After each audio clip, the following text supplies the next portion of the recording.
리더가 성장을 멈추면 어떤 일이 일어날까요? 미용실이 퇴보하고 조직원이 나태해집니다. 여러분은 어떤 리더세요?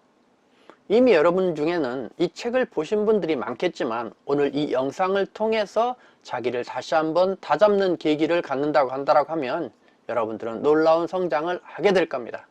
자, 그러면 여러분이 이미 읽으셨을 박종훈 대표의 내 운명은 고객이 결정한다라는 이 책에 대한 리뷰를 시작해 보도록 하겠습니다. 이 내 운명은 고객이 결정한다. 이것은 지속 가능한 비즈니스의 절대 원칙을 이야기하고 있습니다. 그래서 이 첫 번째 원칙으로 비즈니스의 유일한 심판관은 누구인가 라는 겁니다. 그래서 여기서 얘기하듯이 보통은 내가 그 심판관이 돼서는 안 된다는 이야기입니다. 그래서 나는 예술가야. 나는 기술이 뛰어나.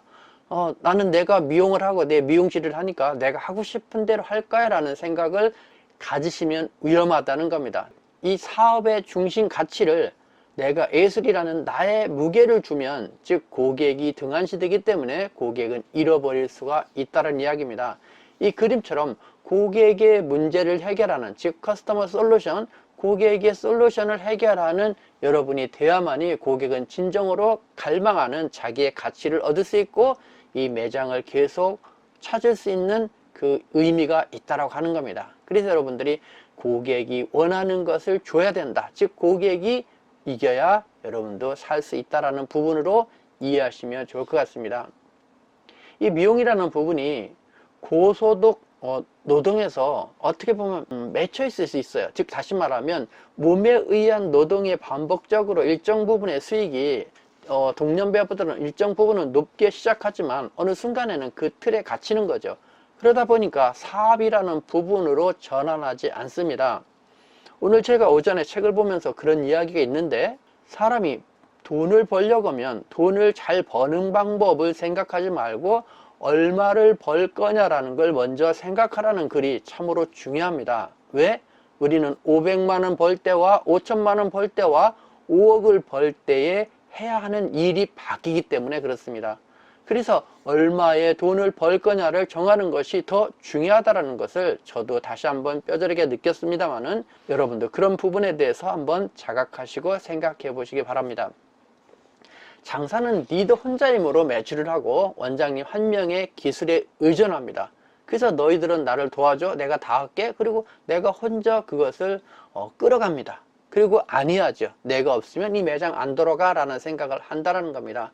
그러나 이 매니저먼트 경영은 리더가 없는 상태에서 수익이 발생하는 구조입니다.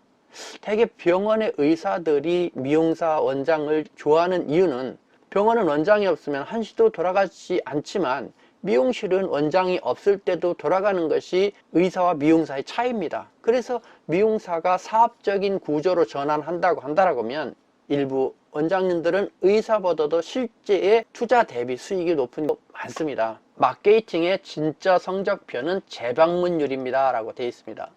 우리가 젊은 층을 상대로 네이버 플레이 세팅이나 인스타그램이나 이 온라인 쪽이 발달되다 보니까 신규 고객에 대한 가치가 커졌습니다만은, 즉 신규 고객이 예전만큼 없기 때문에 그것이 중요성이 대두된 것은 맞습니다만은, 그러나 무엇보다도 한 번 온 고객이 다시 오게 하는 것이, 즉 재방률이 미용실에서의 핵심 키워드입니다. 한 번 오는 것이 아니라 한 번 왔다가 그 고객이 다시 찾을 수 있는 매장, 이미지, 관계, 메뉴를 반드시 만들어야 됩니다. 제가 보면 매출이 많은 그 원장님들은 결국은 기술만 좋은 것이 아니라 고객과의 유대관계, 즉 고객 관리라는 부분을 인간적으로 따뜻하게 잘하는 데 있다는 사실입니다. 그래서 여기서도 보면 신규 고객 유치 비용은 기존 고객 유치 비용보다 5배가 더 든다는 이야기입니다. 그래서 여러분들은 이 신규 고객 유치가 중요하지만 그거보다도 기존 고객을 재방문해야 진짜 마케팅의 승리다. 그 부분을 여러분이 이야기하고 있습니다.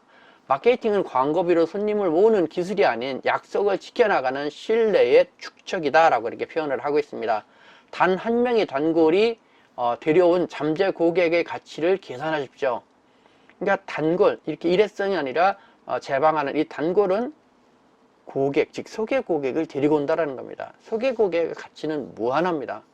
진심과 정직의 소통이 쌓이면 광고 없이도 줄 서는 매장이 됩니다. 이 부분은 정성을 들여야 되고 내 마인드가 끼어 있어야 가능하지만 실질적으로 어떤 브랜드와 싸워서 이기는 분들을 보면 대개는 이 부분을 정확하게 지키고 있는 분들입니다.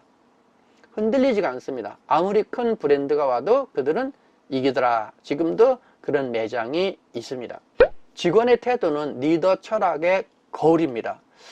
공부하는 리더는 시장의 변화를 읽고 우리 매장이나 자신이 부족한 점을 인정하고 겸손하게 대처해야 됩니다. 그것을 볼 때 직원들, 즉 행복한 파트너들은 수단이 아닌 파트너로서 아니면 동업자로서의 위치가 되고 그들한테 자부심이 되고 그들은 일하면서도 소속감이나 자긍심이 생기기 때문에 그렇습니다.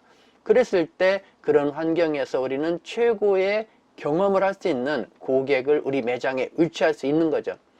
고객은 의외로 매장 분위기를 정확히 합니다. 그래서 매장이 원장에 혼자 하는 구조인지 같이 협력하는 구조인지 그들의 분위기가 어떤지 그것은 우리가 아는 것이 아니라 고객은 정확히 합니다. 고객은 편안하고 따뜻한 사람이 좋은 매장을 오려고 합니다.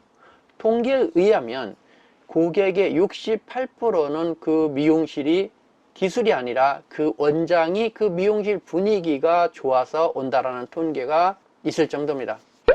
자, 그 다음은 이것은 기술뿐만 아니라 모든 제품이 해당이 됩니다만은 여러분이 어떤 물건이나 메뉴를 팔지 말고 스스로 사게 하라. 사게 만드는 겁니다. 이것은 결코 쉽게 이야기하면 고객이 니즈, 필요성, 욕구를 만들어서 나 저 가져갈래요 하게 만들으라는 이야기입니다. 그래서 여러분들은 저 샴푸 좋습니다. 이런 성분이 있습니다. 여러 가지 이야기를 하지만 결국은 고객이 필요성을 못 느끼면 즉 전문용어로 욕구가 없으면 판매는 없다. 욕구가 없으면 가격이 형성되지 않는다는 이야기 합니다만은 고객이 필요성을 느끼게 해야 된다. 이거 해결해야 되는데 이 해결성, 이 샴푸를 쓰시면 아침마다 머리카락이 빠지는 것을 걱정 안 하실 수 있습니다.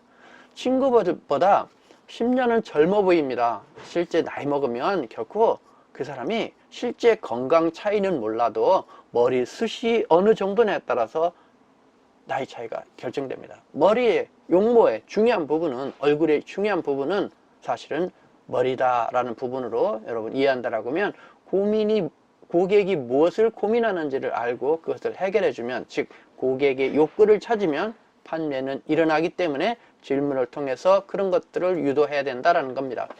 위기는 평범함을 솎아내는 필터이다. 여기서 보면 지금처럼 경기가 어려울 때에 실제 고수, 실제 경영을 잘한 사람이 누군지가 드러난다는 겁니다. 그래서 여러분이 사실 고통스러운 이 순간 우리가 고객이 무엇을 원하는지라는 질문을 놓고 이 질문에 대해서 해답을 꼭 찾으셔야 됩니다. 이것을 절대 놓치면 안 된다. 그래서 여러분이 매장의 청결 상태, 기본적으로 예약 시스템, 편의성, 시스루, 해피콜, 고맙다는 인사 이런 것들을 했을 때 어떤 공격, 어려움에서도 내가 그걸 극복할 수 있다는 거죠. 즉 여기서도 이 책의 제목과 마찬가지로 고객에 대해서 집중하라는 겁니다. 고객 우선주의죠. 이거와 비슷한 그런 책이 여러분 다이소 그 회장님이 쓴 책이죠. 저도 그 책을 보고 이 책과 유사한 그 부분입니다만은 그 1,000원의 가치인가요? 그 책에 대해서 여러분 한번 꼭 다음에 보시기 바라고 저도 그 책에 대한 리뷰를 다시 한번 하도록 하겠습니다. 그래서 여러분들이 지금 어떻게 보면 경기가 안 좋은 것이 아니라 나의 실력을 정말로 평가받는 시기일 수 있다. 그래서 여러분이 기본적으로 여러분들이 지금 해야 될 부분, 이 어려울 때는 원칙 경영을 우리가 하라고 합니다만은 어떤 기본적으로 지켜야 될 부분에 대해서 철저히 하는 겁니다. 매장의 청결, 고객의 접게, 시술의 정성 모든 부분을 원칙적으로 하는 것이 지금은 가장 중요한 경쟁력이다라는 부분을 잊지 마시기 바랍니다. 내가 잘 살고 싶다면 먼저 고객을 살게 하라. 뭐 성경에도 있습니다만은 내가 남으로부터 대접받고자 하는 만큼 남을 주어라. 즉 누군가를 내가 먼저 줘야만이 얻을 수 있다. 성공이라는 것은 결코 많이 준 사람이고, 많이 줌으로써 행복하고, 행복함으로써 뭔가 오는 부분이 결코 행복이 아닌가 합니다. 이 세상을 많이 얻은 사람은 사실 많이 준 사람이라는 뜻입니다. 어떻게 주느냐의 문제는 또 있지만, 여러분이 먼저 양보하고 베풀어라. 그러려고 하면 줄 수 있을 만큼 마음의 여유, 줄 수 있을 만큼 내가 경제적 능력, 모든 부분이 돼야만이 선순환을 겪을 수가 있습니다. 그러나 고객은 여러분이 돈을 주라는 게 아니고 마음을 주면 돈이 옵니다. 우리는 너무 좋은 직업이에요. 고객한테 마음을 주면 돈이 온다. 지금 이 책에 숨겨져 있는 뜻도 그런 걸 수가 있습니다. 그래서 여러분이 고객이 먼저 살게 하라. 고객이 먼저 행복하게 하고 고객이 먼저 즐겁게 하셔야만이 그런 일들이 이루어진다는 겁니다. 오늘 만나는 단 한 명의 고객에게 진심으로 대하시기 바랍니다. 만약 여러분이, 제가 교육 중에도 얘기합니다만은 365일 동안 일한다고 그냥 가정하자고요. 그때 여러분이 하루에 한 명씩 평생 고객을 1년 걸려서 만든다고 한다라고 하면 어떤 일이 벌어질까요? 평생 고객을 하루에 한 명. 근데 그 할 수 있죠, 여러분? 평생 고객 하루에 한 명입니다. 그래서 평생 고객 리스트를 적어주고, 그럼 여러분한테 역으로 질문할게요. 이분이 평생 올 거예요. 자, 쉽게 하자고요. 30년 올 거예요. 그럼 뭐 해줄 겁니까? 얼마만큼 잘해줄 겁니까? 배웅은 할 겁니까? 차문은 열어줄 겁니까? 그때 여러분은 정답이 보일 수도 있다는 겁니다. 정성을 다해서 매번 그렇게 해라. 단 한 명의 평생 고객을 만든다고 한다라고 하면 여러분은 어떤 어려움에도 불경기나 어려움은 없을 거다라는 겁니다. 여러분이 키움TV를 통해서 끊임없이 성장하는 시스템을 만드시기 바랍니다. 여러분, 키움TV에 구독하신 분들은 회원가입을 하시면 미용대학이 있습니다. 월 12,000원으로 여러분들의 성장의 끈을 놓지 마시기 바랍니다. 이 회원 영상을 꼭 보시고 1년에 약 300편이 되는 이 영상을 통해서 공부를 해서 끊임없이 초심을 놓치지 않고 여러분이 경쟁력을 갖는 그런 원장님, 선생님, 점장님이 되시기 바랍니다. 여러분의 성공에 동행합니다.